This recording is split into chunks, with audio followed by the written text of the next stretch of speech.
teman-teman, kembali lagi di channel Keluarga NA. Kali ini kita akan membahas kultur-kultur yang ada di Jepara bersama teman saya Mas Eki yang kemarin videonya saya upload. Silahkan lihat, ngulik-ngulik dari Mas Eki.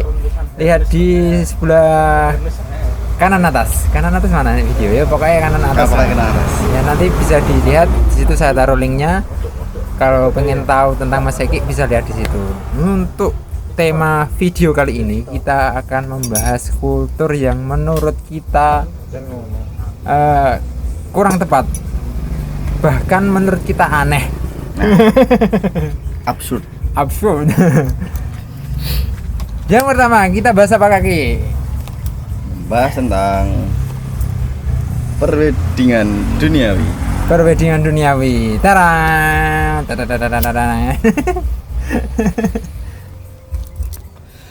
Terus. Apa? Ini nih, saya kaki. Aku pernah motret wedding. Itu yang akadnya harus menghadap kiblat. Nah, menurut Kak Iki? Kalau menurut aku sih gini,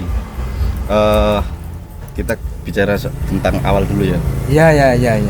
Klien udah bikin set buat akad nih. Dekor akad lah. Dekor akad. Sudah pesan dekor akad. Dekor akad. Terus rencana mau dibikin seperti ini. Ternyata pas penghulunya datang, dirubah biar madep kiblat. Kiblat ya. Lebih tepatnya kayak gitu. Dengan background yang tidak diinginkan oleh klien. Kalau itu gimana Mas? Kan katanya kan kamu udah baca-baca tentang. Kalau saya sendiri ketika ada salah satu petugas dari KUA memaparkan itu, aku kepo dong Mas. Aku kepo, goleki nok kitab. Tak goleki Mas. Kitab apa wae tak goleki. Hadis tak goleki Mas. Nonggon Al-Qur'an tak goleki Mas. Ternyata tidak ada yang menganjurkan bahwa akad nikah itu menghadap ke kiblat.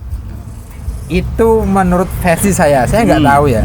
Saya nggak tahu. Itu menurut versi saya, itu memang tidak ada. Dan ruginya lagi, ikan itu si klien ngikut apa yang dikatakan si penghulu. Naibnya. Nah, itu gimana ya? Kita nggak bisa debat di situ. Ya memang nggak bisa. Ya, kita tuh tidak berhak mengatur acara. Nah, tugas kita hanya mendokumentasikan acara kan kayak gitu. Mungkin gini, dari klien mungkin bisa, Mas, Pak, apakah memang itu diwajibkan untuk menghadap kiblat? Betul. Nah, terus kita juga, Pak, kita kan fotografer butuh set background yang bagus buat foto. Karena klien udah mahal-mahal sewa dekor. Betul. Tapi kalau naibnya berkendak lain, maksudnya nggak bisa, ini harus menghadap ke kiblat. Kalau nggak menghadap ke kiblat, aku nggak mau. Terus gimana itu? Itu kan memang kita nggak bisa. Iya sih. Nggak bisa bikin keputusan. Itu memang kita tidak bisa membuat keputusan. Kembali lagi ke konsumen. Keputusan terakhir tetap kita di konsumen. Kalau menurut saya pribadi, kalau memang si konsumen sudah mengiyakan boleh, ya udah kita hajar. Tapi kalau konsumennya ngeyel, ya itu urusan konsumen dengan si naib. Tapi kalau dipikir lagi, menurut kayak gini ya, lebih eman mana sih? Jadi kan konsumen pasti udah ngeluarin dana yang bukan sedikit. Kalau menurut saya bukan sedikit, minimal itu di 1,5 juta lah katakanlah. Itu nilai yang bukan sedikit menurut saya.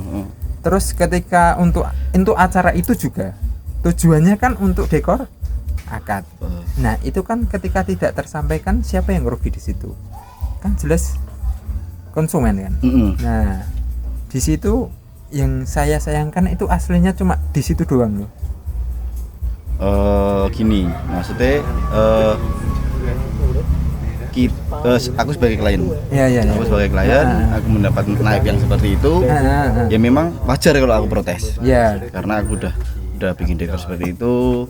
udah aku set seperti itu, tapi ternyata si naibnya pengen harus hadap kiblat lah seperti ini lah. Nah, nanti terus dia bilang yang penting kan mamanya dapat, akad nikahnya dapat. Tapi kembali lagi ke situ. Jadi kalau memang kehendaknya seperti itu dan nggak bisa di perbincangan lagi ya mau gimana kita ngikutin aja kan, daripada nanti perdebatan itu berlanjut terus betul. Terus si klien malah nggak mood kan? Moodnya hilang, acara jadi kacau kan, malah nggak enak tuh. Jadi buat klien-klien yang pernah dapat seperti itu bersabar. Atau ada solusi lagi lain selain itulah, selain dia harus bersabar dan menerima keadaan. Solusinya ya memang itu, memberi edukasi buat naibnya. Itu solusinya. Nah, Biki Mas di situ udah paling pinter loh Mas. Iya. Di edukasi piye? Hawane piye yo? Minteri wong pinter lho gamane. Minteri wong pinter itu kan enggak piye, ora sopan lah kasarane kayak gitu, hampir enggak sopan. Tapi buat teman-teman yang mau tetap kayak gitu dan tetap menghadap kiblat, teman-teman mungkin set dekornya dari awal sudah diset ke arah kiblat. Mungkin itu jalan tengah. Kalau enggak sebelum akad harus konsultasi dulu dengan naib. Apakah harus menghadap kiblat? Apakah harus menghadap kiblat atau enggak? Nah, itu konsultasikan, tanyakan aja enggak apa-apa. Kalau lokasinya memang benar-benar enggak bisa menghadap ke kiblat, kan mau gimana lagi? Kadang kan lokasi dekor kan juga pengaruh ya Mas. Mungkin pas menghadap ke kiblatnya malah di pas pintu. Iya. Kan itu kan nggak cocok. Nah, terus lewat mana kan nggak mungkin. Kayak gitu, itu kan harus diperbincangkan juga. Padahal acara akad itu memang acara yang paling inti di salah satu acara pernikahan. Nah, kan seperti itu. Terus menurut Kak Iki ada lagi yang menjanggal, kultur yang menjanggal ketika pernikahan di area Jepara lah khususnya. Kak Iki kan pernah nih memotret yang internasional maupun yang adat Jawa. Nah, itu pernah nggak menemukan acara-acara yang menurut kayak janggal gitu, biar teman-teman itu tahu lah, biar nggak terjadi kegandalan dalam acaranya. Kalau kita mencari kejanggalan dari internasional maupun tradisional itu nggak bisa, soalnya memang tradisinya udah beda. Satu. Dan kita nggak bisa nyamain kalau yang memang dia pengen yang tradisional banget dibikin seperti internasional. Kan nggak bisa. Tapi kan sekarang lebih banyak, sudah banyak para klien untuk membuat wedding secara tradisional modern. Mungkin di outdoor ya. Terus kirapnya ada yang dilempar-lempar bunga. Terus udah banyak yang mengadopsi dari tradisi internasional, mungkin dari lempar bunga, terus pelepasan burung, terus balon. Iya, betul. Nah, tapi di dunia internasional kebanyakan pelepasan balon sekarang udah banyak diadakan. Malahan. Ya, globalisasi. Jadi kayak pertukaran tradisi ya Mas. Nah, betul. Internasional ke Jawa itu sudah pertukaran tradisi. Dan acaranya pun beda. Di internasional dan tradisional memang beda acaranya, karena yang kalau internasional itu memang jeda untuk kita istirahat itu sedikit, hampir paling 2 jam setelah pemberkatan istirahatnya ya itu. Terus lanjut lagi kan setelah pemberkatan biasanya touch up biasanya make up lagi. Nah, jedanya mungkin di situ toh udah nggak ada lagi, karena sesudah pemberkatan touch up kita harus beauty shoot lagi, foto lagi beauty shoot. Terus ya ada tipai atau apa, baru nanti ke acara. Paling itu toh, karena memang urutannya beda. Mas Eki pernah menemui kayak gini, si pengantinnya itu dandannya adat Sunda. Nah sekarang, tapi dalam prosesinya itu memakai proses Jawa. Pernah menemui? Kalau itu belum pernah sih. belum pernah. Saya yakin para fotografer yang ada di Jepara itu pernah menemui hal-hal seperti itu. Saya itu kemarin pernah browsing. Hati-hati Mas, hati-hati, santai. Kemarin pernah browsing. Ternyata adat Sunda itu beda dengan adat Jawa. Itu ternyata ada bedanya loh Mas. Kalau teman-teman bisa belajar, kalau mau benar-benar tatanan Sunda, saya sarankan memang kamu juga pakai adat Sunda dalam prosesinya. Kalau memang nggak mau kayak gitu ya udah di Jawa aja lah, nggak masalah. Itu kembali lagi ke teman-teman pengantin sih menurut saya. Cuma sebenarnya, nah saya mengambil jalan tengahnya. Sebenarnya kalau teman-teman tatanannya itu Sunda, ya udah di prosesi adatnya pakai adat Sunda juga.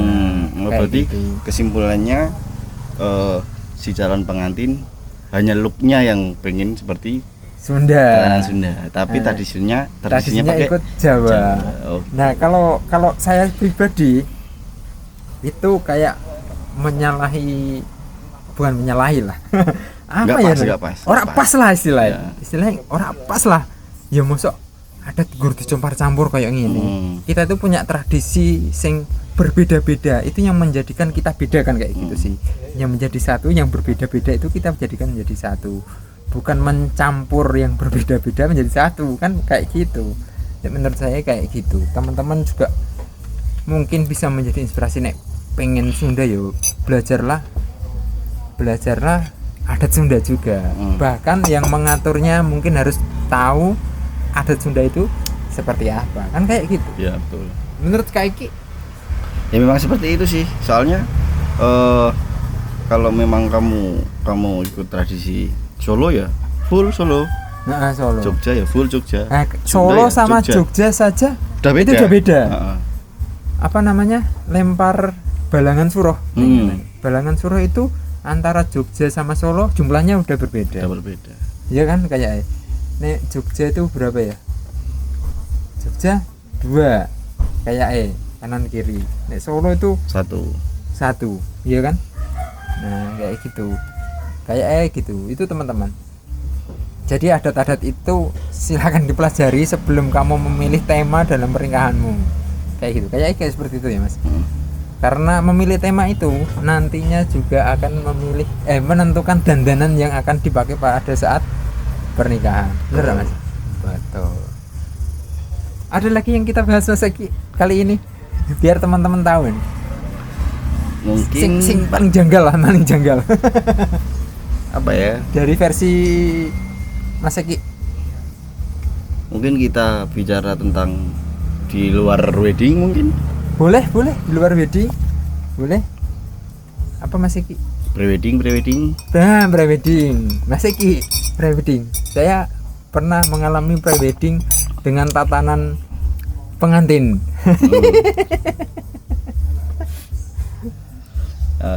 Kalau aku sih lebih gini sih. Menurut Kak Eki itu prewedding itu sebenarnya gimana sih? Ini loh. Prewedding tuh beberapa teman-teman tuh memang stylenya beda-beda. Betul. Ada yang lebih suka jurnal, nggak pakai gaun, casual. Jadi seperti itu tergantung itu sih. Kita mengemasnya gimana? Maksudnya mengemasnya tuh target pasar kita seperti apa. Jadi kalau aku kan lebih ke fine art, lebih ke pose seperti itu. Jadi nanti yang bakal hire aku ya memang orang-orang yang pengen style seperti itu. Jadi nggak mungkin orang-orang yang suka jurnal mungkin. Tapi aku juga nggak menutup kemungkinan fotoku memang ada yang seperti itu. Karena misal gini, yang aku tanamkan mungkin ada foto-foto yang memang dia resmi pengen foto di sini, pengen foto seperti ini, pakai jas atau pakai apa. Tapi di sisi lain aku pasti menerapkan ada yang casual. Oh gitu. Seperti itu. Jadi tetap mengarahkan ke casual juga. Kayak gitu. Dan aku juga pernah dapat klien, dia itu aku pernah gini Mas, foto kenanganku di sini itu pernah.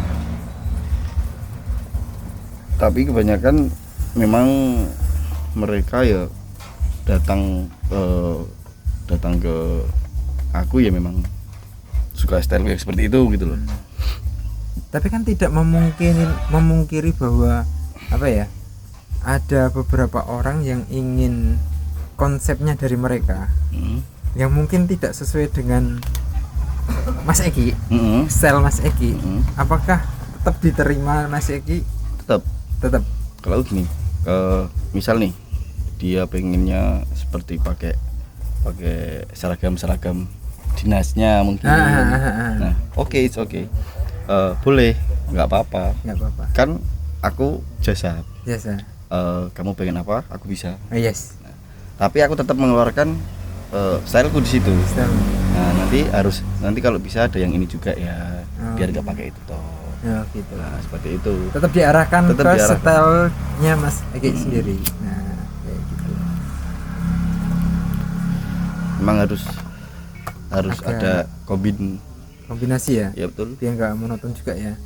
Terus yang diinginkan klien dapat, style kita pun masuk. Ya kan kayak gitu. Nah, jadi memang sebenarnya prewedding itu nggak seribet yang kita bayangkan sih aslinya. Iya kan? Kita tinggal mau main kemana, kamu mau main kayak apa, kita tinggal dokumentasikan, itu udah jadi foto prewedding kayaknya. Iya betul. Memang kayak gitu sih sebenarnya, enaknya kayak gitu, simpelnya cara mikir kita kayak gitu.